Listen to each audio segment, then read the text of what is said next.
actually possible to get attachments on the backs of your teeth as opposed to the front, which would keep your Invisalign virtually invisible. I took my trays out to eat and they literally smelled like a dirty fish tank. It was disgusting.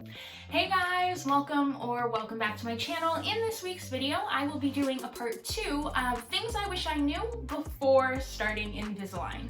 Coming in at number 1 is loose trays. So this isn't something that I ever thought about before I actually experienced it, and it's probably something, if you have been doing Invisalign for a little while, that you've even experienced yourself and might have been wondering about. So I've noticed that sometimes when I switch into a new set of trays, the trays will be pretty loose over my back molars, and other times there might be gaps sort of where my teeth are supposed to go in the trays. So to show you guys what I'm referring to, essentially if I were to press on the tray over my back molar, I can feel that it doesn't actually sit flush on my tooth. I can actually sort of press it down.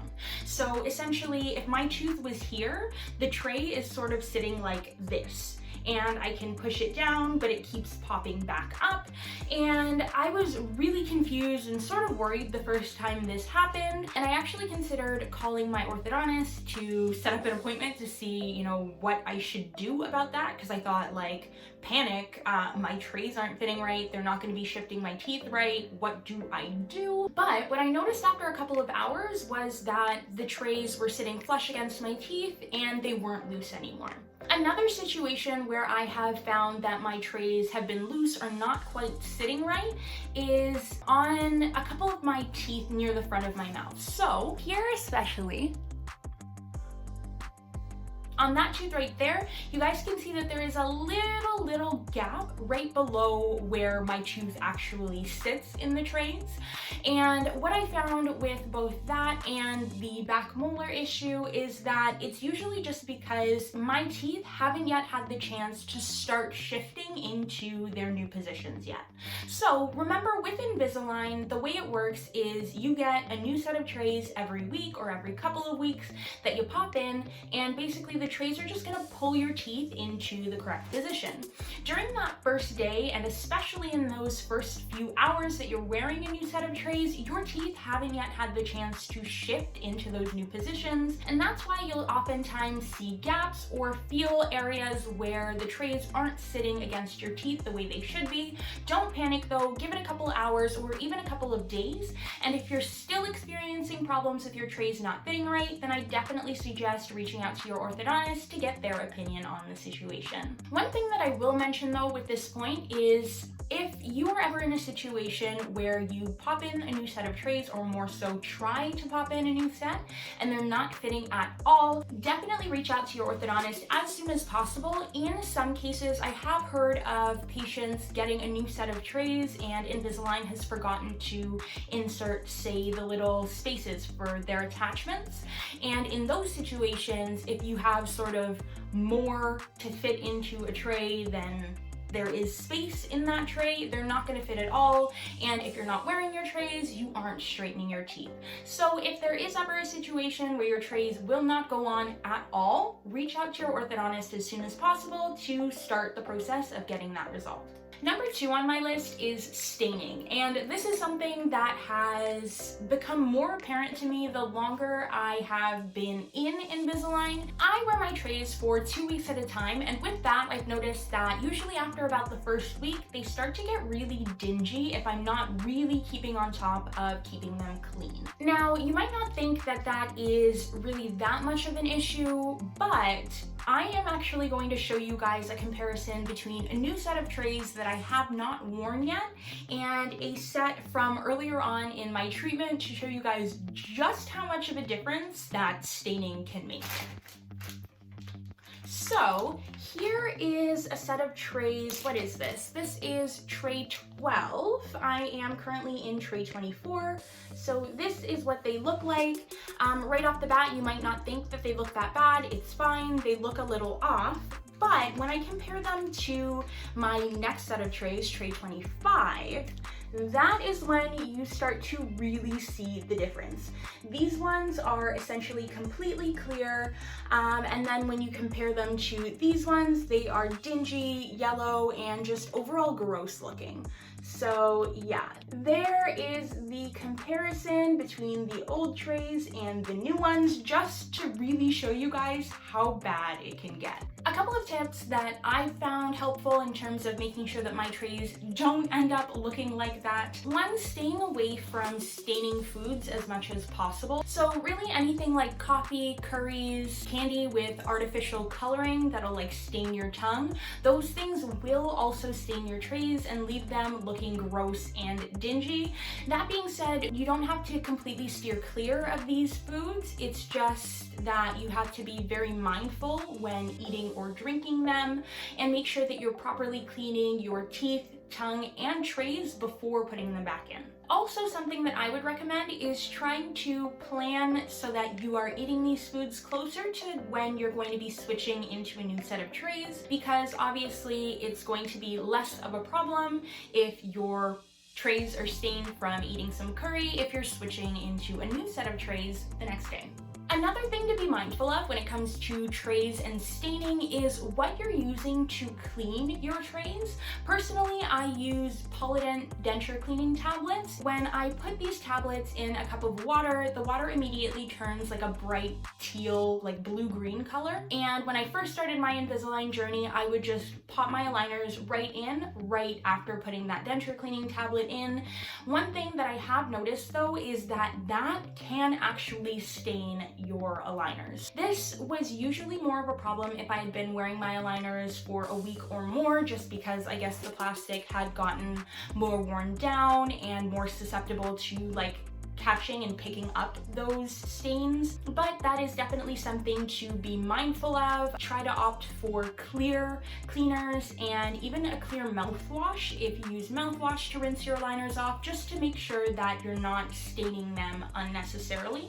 All that being said though, when it comes to stained trays, I've personally found, even though some of my trays look pretty gnarly, it's not usually that noticeable when the trays are on my teeth. And in the current global situation with the pandemic and everything, having to wear masks all day, it hasn't actually been something that I've been too worried about recently, but it definitely is something to keep in mind regardless. Going hand in hand with stained trays is my point number 3, which is smelly trays. So similarly to the fact that certain foods can stain your trays yellow or other colors, foods that have strong smells can definitely linger in your trays the same way they linger on your breath. So for instance, anything with say onions or garlic, that scent does somehow find a way to like really penetrate your trays, and it will leave your breath smelling like whatever that is for a longer period of time. Also, part of point number 3 is bad breath.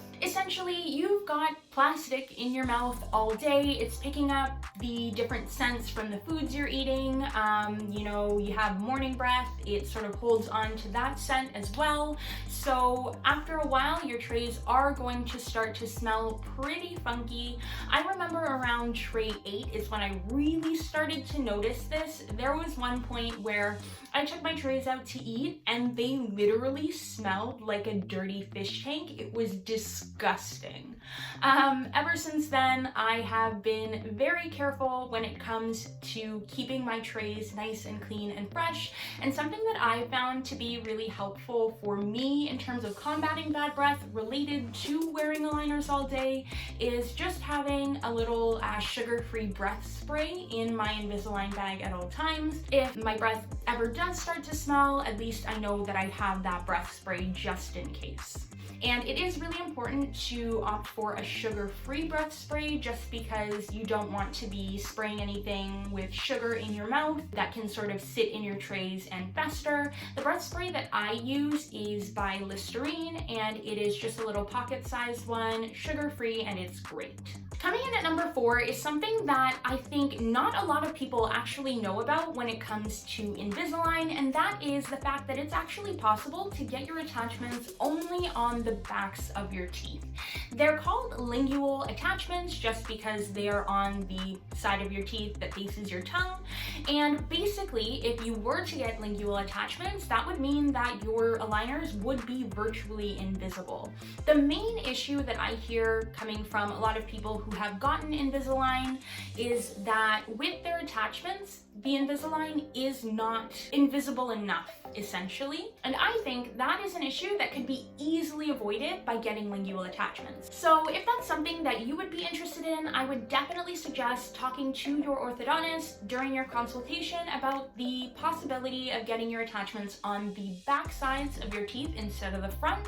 That being said, I don't think that is necessarily an option for every person and every case. It would depend on how your teeth are oriented and if it is possible to get the attachments on the back sides of your teeth. For instance, if your teeth are super crowded, it might not be the best fit for you, but you'll never know unless you ask. I find though, even though I have 16 attachments all on the outer surfaces of my teeth, my Invisalign trays are still virtually invisible. If I don't point them out, nobody really sees them. For instance, I'm wearing them right now. I'll get a little closer so you guys can see. I have attachments here, here, here, here, here, here, here, here, here, and that isn't even all of them. So yeah, unless you're like really close to me and really looking for them, you wouldn't even notice them. Coming in at number 5 is the fact that you actually have to keep your trays even when you are done with them. If you have lost or thrown out your previous set of trays and you happen to lose your current ones, then your teeth might end up shifting into a weird position in the time that it takes Invisalign to make and send you a replacement. Now, that's not a situation that I would ever want to be in because it would just prolong your treatment, and in a worst case scenario, you might end up having to go back in to get new scans and have your treatment essentially restarted from that point. This is something that is really important to be mindful of just because of the nature of orthodontic treatment. Your teeth are constantly moving and being shifted. There are bonds that are being broken and reformed. So while you're undergoing Invisalign treatment, your teeth are really susceptible to movement. Even if you haven't lost or broken any trays and you don't think you ever would, you never know. So it's really important to keep your last set of trays on hand in case something is to happen. And the last point of today's video, point number 6, is that you can't do some things with Invisalign that you could have done without it. And the last point of today's video, number 6, has to do with things that you could do before you started Invisalign treatment that you won't be able to do during. For me, this has meant breaking a lot of bad habits that I used to have before I started Invisalign treatment. For instance, if you're wearing your aligners, you can't bite your nails. So my natural nails are looking pretty good these days. A few other notable things that I've had to stop doing since starting Invisalign include opening things like bottles with my teeth, snacking all the time. I don't want to have to take my aligners out and brush and floss a million times a day, so I don't snack nearly as much, and drinking a lot more water as a result of the fact that I can't drink other things like juice or milk or soda without having to take my aligners out and brush my teeth. So although all of these things are restrictions that have come about because of Invisalign, I found that they've actually helped to improve my life in a way. So I'm overall just really grateful for the experience and everything that sort of has changed in my life since I've started Invisalign treatment. And with that, we've made it to the end of today's video. Definitely let me know in the comment section below if you found anything in this video new or useful, and let me know if you'd like me to maybe do a part 3. I'm sure there are some other things in my brain that I could put into video format if that's something you guys would be interested in. As always, thank you for liking, commenting, and subscribing, and I'll see you in next week's video. Bye!